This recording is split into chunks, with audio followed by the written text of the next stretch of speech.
The Rolling Stones' latest album, Hackney Diamonds, is breaking records.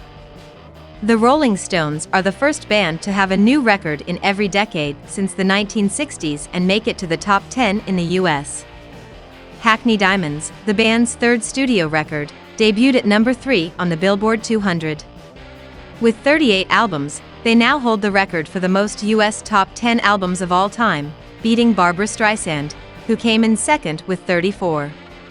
The album made the group number 1 for the 14th time in the UK. Hackney Diamonds is the band's first album of original songs since 2005. Elton John, Lady Gaga, Paul McCartney, Stevie Wonder, and Bill Wyman, who used to play bass for the Stones, all contributed songs. Also, it's their first studio record since Charlie Watts, their drummer, died in 2021.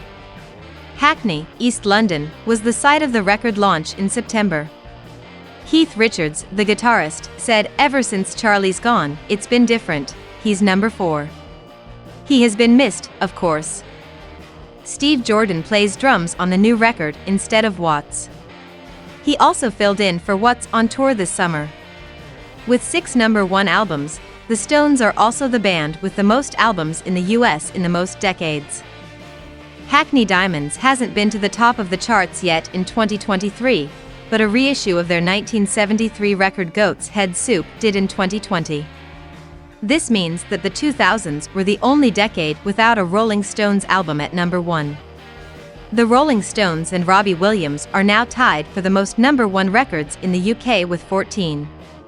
This includes compilation albums, reissues, and live albums. They set a record with 16 in 1964. The rock stars also got a Brit Billion Award because their music has been played more than 1 billion times in the UK. The Stones have taken over not only streaming, but also vinyl albums. Last week, Hackney Diamonds was the most popular vinyl album in the UK. Even though this broke a record in the US, the Rolling Stones are still behind Cliff Richard in the UK, who has had 80 number 1 recordings. Ronnie Wood told NME that the band would go on tour to promote the album. He said that a trip to the United States was penciled in for next year, but no official plans have been released yet. If you asked him if he was planning to play at Glastonbury, he said, "I'd love it, I believe it is necessary."